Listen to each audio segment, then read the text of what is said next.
The doors to the neurology ward swung open. We admitted Maya, a 21-year-old student transferred urgently from an acute psychiatry facility. Her chart told a deceptive but classical story that began 2 weeks prior with a routine, viral like prodrome characterized by lethargy, a dull aching headache, mild upper respiratory symptoms, nausea, and diarrhea. Within days, however, the physical illness dissolved into profound neuropsychiatric chaos. Marked by her severe anxiety, paranoia, rapid cognitive decline, and acute psychosis, her initial emergency presentation, she was given a primary psychiatric diagnosis and started on antipsychotics. Yet her condition rapidly worsened as she developed an unexplained fever and bizarre orofacial dyskinesia, which were involuntary, rhythmic, chewing, and lip smacking movements. The psychiatric team assumed these were extrapyramidal side effects from her new medication. Stopped the antipsychotics, but abnormal movements persisted and escalated into a generalized tonic-clonic seizures. By the time she reached the neurology service, Maya was experiencing a rapidly progressive encephalopathy of unclear origin, presenting with a complex constellation of memory loss, fluctuating cognition, behavioral changes, refractory seizures, and a severe movement disorder. During morning rounds, the attending neurologist emphasized that at initial presentation, just one or few of these complex neuropsychiatric symptoms may predominate, which frequently mislead clinicians until additional signs unfold over days to weeks.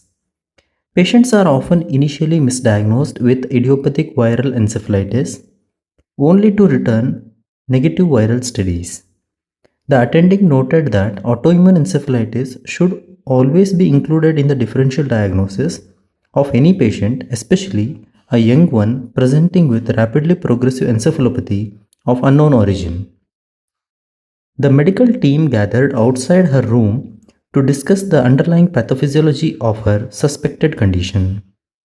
They identified it as a form of autoimmune encephalitis with antibodies to neuronal cell surface or neuronal synaptic antigens, a distinct group of neuropsychiatric disorders in which antibodies produce profound neuronal dysfunction. Through direct interaction with their target antigens, these specific disorders can occur with or without an underlying cancer.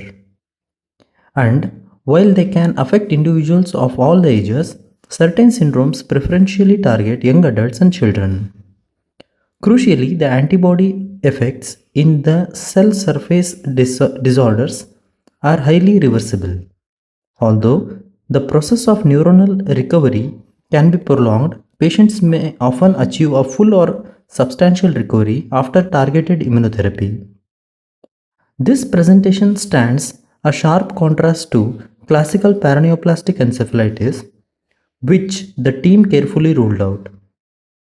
Classical paraneoplastic syndromes are inherently different because they are always associated with underlying cancer and accompanying antibodies target intracellular neuronal proteins rather than surface receptors. Because these intracellular antibodies do not directly mediate the neuronal dysfunction themselves, T cell mechanisms appear to play a predominant pathogenic role instead, which unfortunately means the resulting neuronal effects are often entirely irreversible. Understanding this mechanical divergence was vital for the team, as it completely shifted Maya's long term functional prognosis from a state of permanent damage to a highly treatable condition. To confirm their diagnostic suspicions, the team initiated a rapid workup, ordering a brain magnetic resonance MRI scan and a lumbar puncture. On the MRI, fluid attenuated inversion recovery flare sequences demonstrated faint hyperintensities in the mesial temporal lobes, a supporting feature that is more commonly visualized in some autoimmune encephalitis syndromes than others. The subsequent CSF analysis provided further supporting evidence showing clear inflammatory signs along with the presence of oligoclonal bands. When the residents suggested sending out only a serum sample to test for neural antibodies, the attending firmly corrected the approach, stating that evaluating serum alone is incorrect and CSF must always be included in the initial evaluation. The attending cited a pivotal role of patient with NMDA receptor encephalitis, which demonstrated that depending on how the laboratory testing was performed, up to 13% of CSF positive cases had absolutely no antibodies detected in the serum, meaning the critical diagnosis would be completely missed in more than 1 out of 10 patients if they relied solely on the blood. Recognizing the gravity of Maya's decline, the medical team decided not to wait for the antibody panels to return from the reference laboratory. The attendant explained that the institution of the treatment should never be delayed until the result of antibody testing are available, as a delay can negatively affect the ultimate clinical outcome. Instead, using established consensus guidelines for the diagnosis of autoimmune encephalitis, which are based on standard clinical neurological assessment and routine available laboratory testing, the team determined they had a sufficient level of evidence to initiate the therapy promptly. Maya was immediately started on first-line immunotherapy using high-dose intravenous corticosteroid and intravenous immunoglobulin, with the plan to adjust her therapeutic regimen once definitive antibody results eventually became available. While the treatment infused, the team worked to identify the underlying immunological trigger, which is highly varied and remain unestablished in many clinical cases.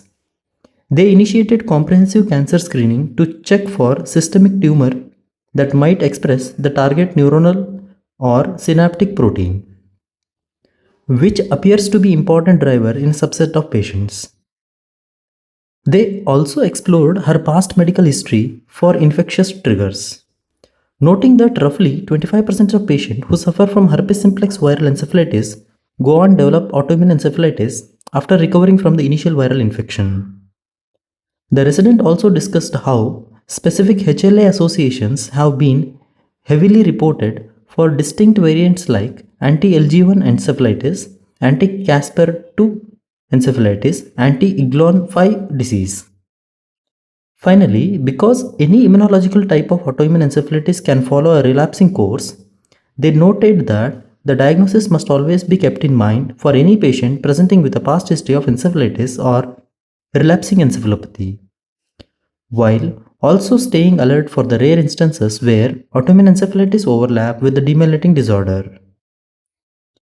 A week into her admission, laboratory called to confirm Maya's CSF sample was strongly positive for anti-NMDAR antibody, establishing the definitive diagnosis of anti-NMDAR encephalitis, mirroring the exact statistical warning that attendant had issued.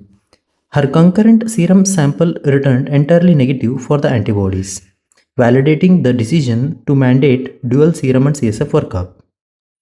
Because the team had initially aggressive immunotherapy promptly based on a clinical guidelines rather than waiting for weeks for lab confirmation, Maya's autonomic instability leveled out. Her orofacial movements diminished and her seizures were successfully controlled.